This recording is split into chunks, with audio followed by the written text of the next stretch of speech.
Haleluya. Shalom.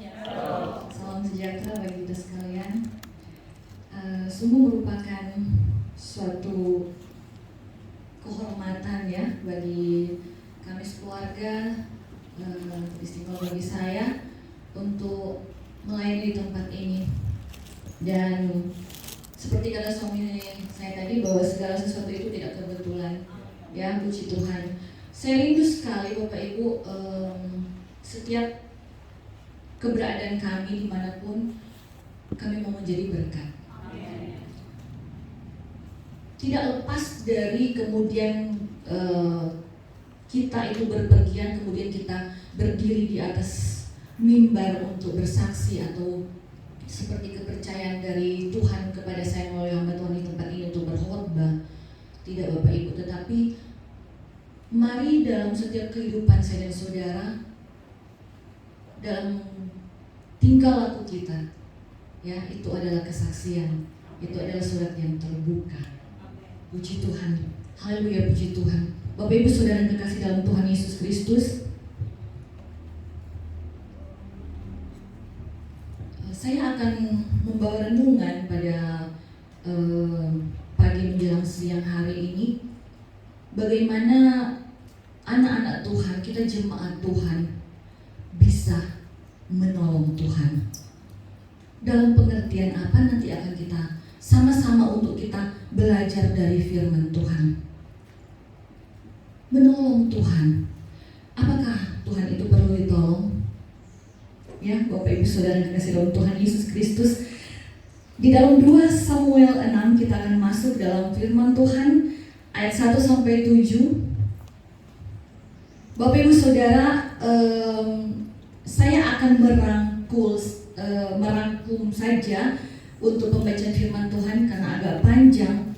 Jadi kisah ini diawali oleh kekalahan dari orang Israel atau bangsa Israel melawan Filistin.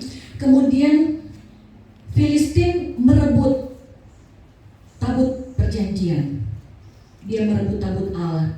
Dia memindahkan ke kuil Dagon, ya Bapak Ibu. Dagon itu kuil Dagon dewa mereka di daerah Asdod. Dan karena mereka menganggap bahwa setiap peperangan itu bangsa Israel mengalami kemenangan karena adanya tabut Allah ini. Nah, waktu Israel kalah itu memang Tuhan izinkan karena ada hal-hal yang tidak berkenan kepada Tuhan. Mereka tidak taat sehingga mereka mengalami kekalahan. Bapak Ibu Saudara yang kekasih dalam Tuhan Yesus Kristus, 7 bulan di sana bukan hal yang mereka inginkan yang terjadi, tetapi apa? Ada malapetaka. Banyak dari bangsa Filistin itu rakyatnya sakit, bahkan banyak yang meninggal, sehingga kemudian mereka mengembalikan tabut itu karena mereka bilang sejak tabut ini ada sama kami, malapetaka ini terjadi. Bapak Ibu Saudara kekasih dalam Tuhan Yesus Kristus, kemudian apa? Kemudian Daud ingin memindahkan tabut ini ke Yerusalem. Itu jaraknya 12 km.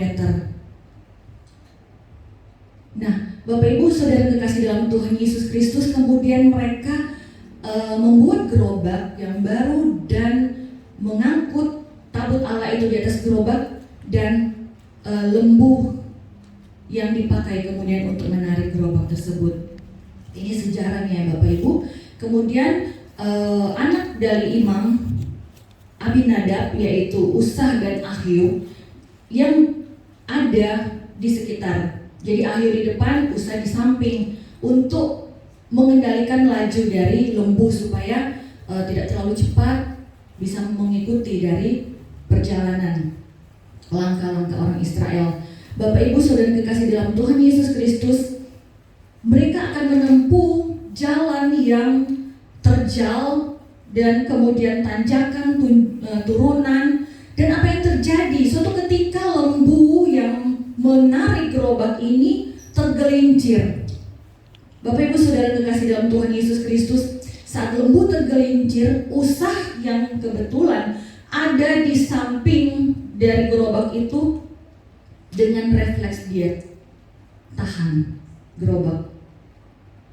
yang mengangkut tabut Tuhan. Apa yang terjadi? Usa seketika mati di samping tabut Tuhan. Bapak Ibu Saudara kekasih dalam Tuhan, saya katakan tadi bahwa sebenarnya Tuhan ingin kita menolong Tuhan. Tetapi apa yang terjadi pada Usa? Malah kematian. Ya Bapak Ibu Saudara kekasih dalam Tuhan Yesus Kristus. Karena apa? Di dalam Bilangan 4 ayat 15 di situ dikatakan bahwa tidak boleh sama sekali menyentuh barang-barang kudus. Nah, dengan refleks ya, Usa ingin agar tabut itu sebenarnya tidak jatuh ya. Supaya tidak jatuh makanya dia mau tahan Bapak Ibu. Tetapi Tuhan tidak kehendaki hal yang demikian. Karena apa yang Tuhan katakan? Tidak boleh, jangan ya. Jangan pernah menyentuh. Itu adalah perintah Tuhan. Ketika ingin berusaha menolong Tuhan, ada murka, ada kematian di sana. Nah, Bapak Ibu Saudara kekasih di dalam Tuhan Yesus Kristus, jadi pertanyaan kita, bisakah kita menolong Tuhan? Bisakah saya dan saudara menolong Tuhan? Mari kita lihat, kita baru saja melewati Paskah. Nah, sebelum Paskah, kita tahu bersama ada suatu peristiwa di mana di dalam Lukas 23 ayat 26, di situ ada seorang yang bernama Simon dari Kirene. Kita lihat bersama. Saya bacakan untuk kita semua. Ketika mereka membawa Yesus, mereka menahan seorang yang bernama Simon dari Kirene yang baru datang dari luar kota, lalu diletakkan salib itu di atas bahunya supaya dipikulnya sambil mengikuti Yesus. Bapak Ibu lihat bersama, bukankah ini adalah suatu tindakan menolong Tuhan? Amin. Bapak Ibu Saudara dikasih di dalam Tuhan Yesus Kristus, di dalam ayat ini dikatakan Simon dari Kirene. Kita perhatikan salib di atas bahunya, kemudian dipikul dan mengikuti Yesus. Di dalam Matius 27 ayat 32 untuk Injil sinoptiknya, Injil yang paralel. Bapak Ibu Saudara di dalam Tuhan, di situ ada kata dipaksa. Kemudian dalam Matius 15 ayat 21, kalau kita boleh lihat Bapak Ibu, di situ kita baca di kitab kita masing-masing bahwa Simon dari Kirene itu mempunyai 2 anak, Alexander dan Rufus. Dan sama juga bahwa dia dipaksa. Tetapi Bapak Ibu Saudara kekasih dalam Tuhan, apakah kemudian Simon mati? Betul. Simon tidak mati. Ya, Simon tidak mati. Bapak Ibu Saudara kekasih dalam Tuhan, ada ibu-ibu saudara. Jadi saya bilang betul, Simon tidak mati. Tetapi yang terjadi bagi Usa itu mati. Apa yang membandingkan untuk kedua kisah itu?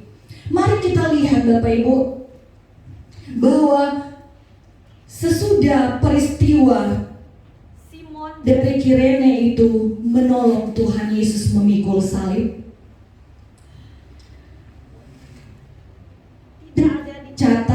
tidak dicatat lagi, masih bisa terjangkau ya suaranya ya? Ya, baik. Tidak dicatat lagi tentang pribadi ini atau tentang sosok ini dalam firman Tuhan.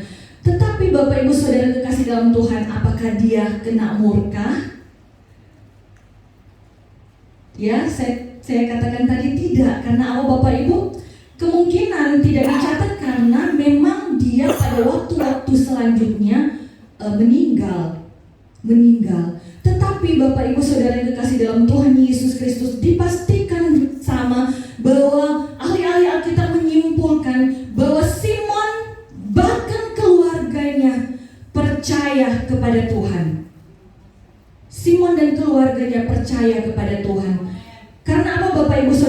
dalam Tuhan Yesus Kristus, yang dahulunya Simon adalah pengikut Yahudi atau kepercayaan Yahudi, dia menjadi pengikut Kristus atau menjadi orang Kristen. Ini dibuktikan dengan apa? Tidak kebetulan bukan? Bahwa di dalam Matius 15 ayat 21 dikatakan dia adalah ayah Alexander dan Rufus. Alexander dan Rufus, kemudian Bapak Ibu, Rufus kemudian dicatat dalam firman Tuhan di dalam Roma 16 ayat 13. Paulus menyapa Rufus dan menganggap istri dari Simon dari Kirene ini adalah ibunya. Salam kepada Rufus, orang pilihan dalam Tuhan. Dia bahkan katakan orang pilihan dalam Tuhan. Dan salam kepada ibunya, yang bagiku adalah juga ibu. Amin. Haleluya. Kalau Paulus mengatakan bahwa ibu dari Rufus itu adalah ibu, berarti itu mengartikan bahwa Paulus itu dekat dengan keluarga ini.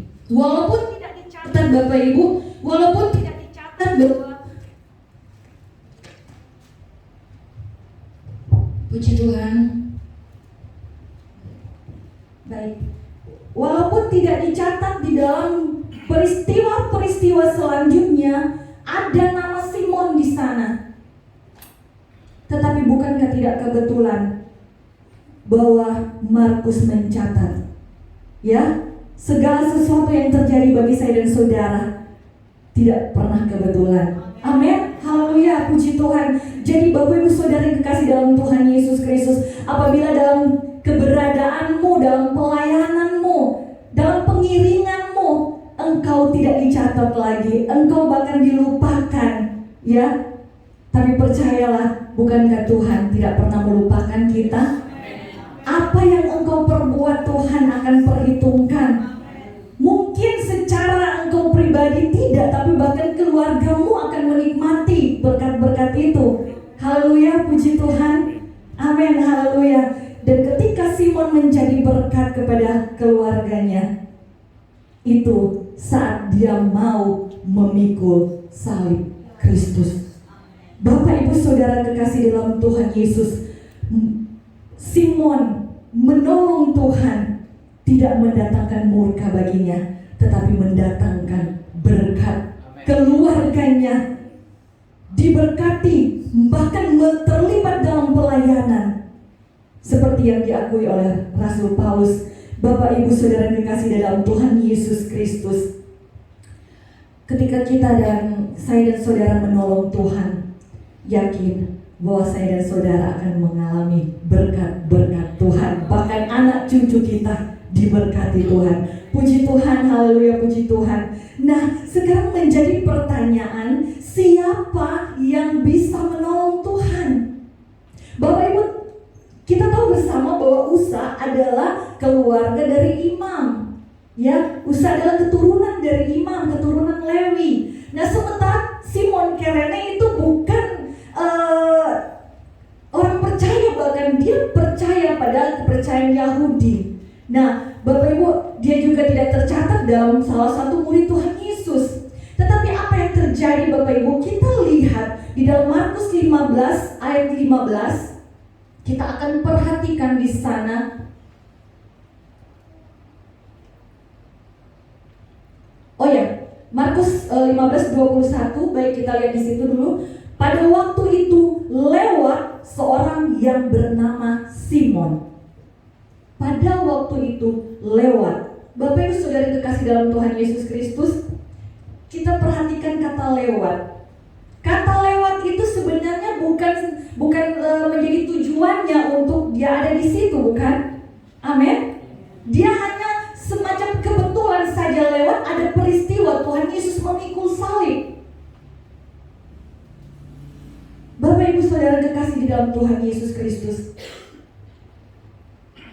satu hal yang ingin saya sampaikan di sini. Siapa yang bisa menolong Tuhan Yesus? Jawabannya siapa saja. Amin. Haleluya. Dia hanya kebetulan lewat, berarti bahwa siapa saja bisa menolong Tuhan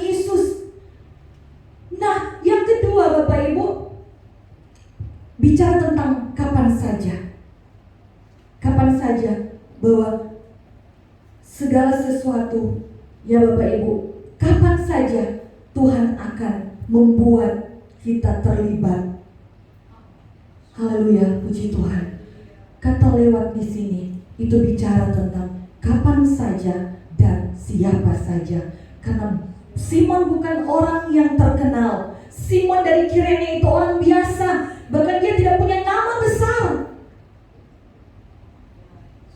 Tetapi Tuhan pilih dia untuk menolong Tuhan. Bapak Ibu Saudara yang kekasih dalam Tuhan Yesus Kristus, seperti kata suami saya tadi bahwa ada kebetulan-kebetulan ilahi yang akan Tuhan kerjakan dalam kehidupan saya dan saudara. 2018 Mei saya inbox Ibu Rohani di tempat ini karena kami berkunjung di Jakarta. Saya bilang, Bu Gem, tempat pelayanan di mana dan jam berapa? Tidak dijawab pada waktu itu, tapi kemudian kita berkomunikasi melalui telepon. Saya ingin saksikan Bapak Ibu Saudara kekasih dalam Tuhan Yesus Kristus. Kemudian apa yang terjadi? Ya, minggu yang lalu saya salam juga kepada Ibu Gembala di sini. Shalom. Tujuan saya apa? Ingin tanya ke Ibu Gembala di sini, Ibu Gembala Vivi, di mana ada tempat ibadah atau gereja di sekitar Alam Sutra, tempat kami menginap Bapak Ibu. Tiba-tiba Ibu Gembala di sini langsung bilang, oh pelayanan kami jam 9.30 datang melayani gitu. Wow, saya terkejut Bapak Ibu. Saya ingin beribadah kepada Tuhan. Saya ingin mencari tempat di mana kami bisa beribadah. Tetapi kebetulan ilahi 4 tahun Tuhan jawab. Bukan saja saya beribadah di sini, tetapi Tuhan percayakan yang kembali di tempat ini untuk saya melayani. Saya waktu itu nangis Bapak Ibu. Wow, ini pelayanan pertama saya dan keluarga keluar daerah. Ya, luar biasa Tuhan. Kalau Tuhan percayakan saya dan saudara, kebetulan-kebetulan ilahi. Amin, haleluya, puji Tuhan. 2 tempat ibadah di sekitar Alam Sutra sudah saya inbox, tidak ada yang menjawab. Ya, saya kan buka Google, gereja apa. Tiba-tiba Ibu Gembala langsung jelotkan Bapak Ibu. Saya percaya, ya Bapak Ibu, kehidupan saya dan saudara, kalau kau terlibat untuk menolong Tuhan, dimanapun engkau pergi dan berada, engkau akan menjadi berkat. Amin. Haleluya, puji Tuhan. Ada waktu Tuhan. Dan kalau kita menunggu waktu Tuhan dengan setia, waktu itu saya belum pelayanan Bapak Ibu, 2018. Bukan yang baik saja yang Tuhan kerjakan dalam segala hal, entahkah itu dalam pelayanan, dalam pekerjaanmu. Kalau engkau menunggu waktu Tuhan yang terbaik. Anak-anak muda di tempat ini, mungkin engkau tanya sama Tuhan, Tuhan, jodoh kita siapa? Kapan itu? Tunggu di kaki Tuhan, ya.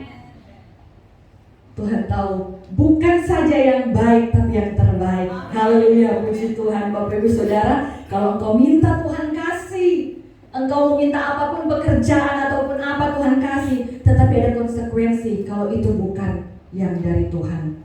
Karena hanya jawaban doa, tetapi kalau perkenanan Tuhan, itu yang terbaik. Puji Tuhan. Saya kembali kepada firman Tuhan. Bapak Ibu Saudara yang kekasih dalam Tuhan Yesus Kristus, ketika Simon itu lewat, bahkan penafsir Alkitab katakan bahwa segala sesuatu yang terjadi ketika Tuhan ada di situ dan engkau pun ada di situ secara kebetulan mungkin, itu adalah pilihan Tuhan. Haleluya, puji Tuhan. Karena Bapak Ibu Saudara yang kekasih dalam Tuhan, bahwa sesungguhnya ketika Simon datang di situ, ahli Alkitab katakan saat itu mata Tuhan ada memandang dia. Mungkin ya Bapak Ibu, karena orang kaget dari luar kota, tiba-tiba ada kerumunan mengolok-olok Tuhan Yesus, dia kemudian tampil di depan. Mata Tuhan tertuju padanya. Ya, dengan apa? Dengan pandangan belas kasihan. Karena ada rencana Tuhan yang baik dalam kehidupannya. Rencana Tuhan yang luar biasa. Karena Bapak Ibu Saudara kekasih dalam Tuhan Yesus Kristus, di dalam Roma 9 ayat 15, Roma 9 ayat 18, di situ dikatakan, ia akan menaruh belas kasihan kepada siapa aku mau. Aku akan menaruh belas kasihan kepada siapa aku mau menaruh belas kasihan, dan aku akan bermurah hati kepada siapa aku mau bermurah hati. Ayat 18, jadi ia menaruh belas kasihan kepada siapa yang dikehendakinya, dan ia menegarkan hati kepada siapa yang dikehendakinya. Bapak Ibu Saudara kekasih di dalam Tuhan Yesus Kristus, saya dan saudara ada di dalam gedung gereja ini, itu adalah pilihan. Engkau jemaat Tuhan yang bertumbuh di dalam jemaat ini, percayalah, ini jemaat eklesia bukan? Ya, eklesia. Luar biasa. Engkau adalah pilihan Tuhan untuk engkau bertumbuh di sini, dan untuk engkau apa? Menolong Tuhan. Itu semua belas kasihan Bapak Ibu Saudara kekasih di dalam Tuhan Yesus Kristus. Di dalam Efesus 2 ayat 8 dikatakan di sana, sebab karena kasih karunia kamu diselamatkan oleh iman, itu bukan hasil usahamu, tetapi pemberian Allah. Amin. Puji Tuhan. Simon dari Kirene itu Bapak Ibu bukan karena kekuatannya, bukan. Saya bisa pastikan bukan. Tetapi ketika Tuhan memandang dia, Tuhan memilih dia, amin, untuk mendapatkan belas kasih Tuhan. Bapak Ibu Saudara dikasih dalam Tuhan Yesus Kristus, orang percaya, kita semua orang Kristen dipilih oleh kasih karunia dan oleh belas kasihan Tuhan. Puji Tuhan. Kita sudah lihat bersama siapa yang bisa menolong Tuhan, siapa saja dan kapan saja. Yang kedua, bagaimana menolong Tuhan.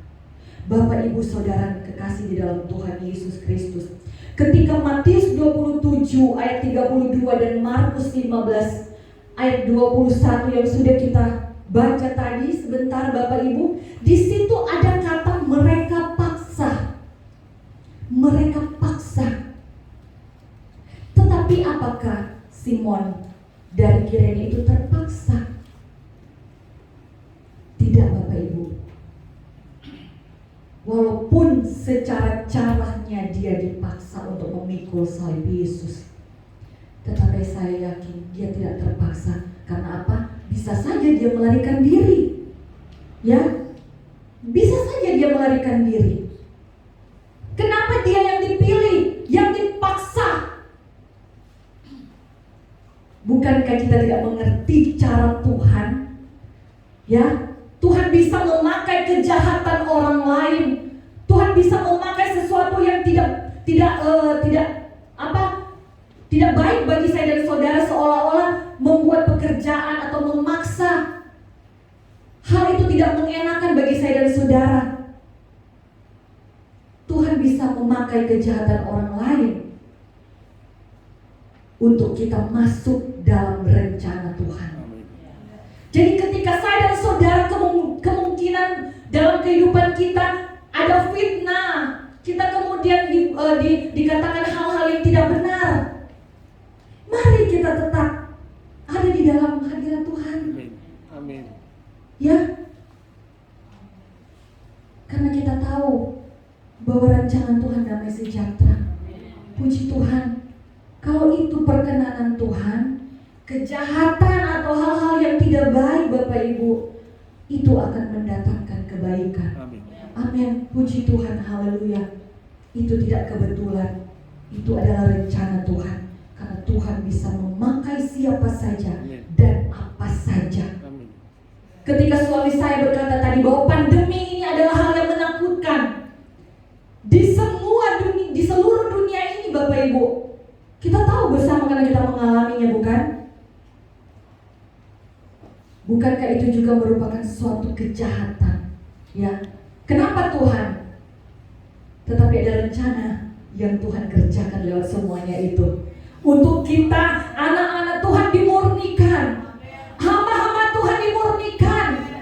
Saya kemudian tidak berkata bahwa hamba-hamba Tuhan yang dari GPDI pun banyak yang meninggal di zaman COVID karena COVID.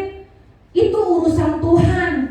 Kalau sudah selesai pekerjaannya, ya sudah dipanggil, entahkah dengan COVID ataupun jatuh di kamar mandi.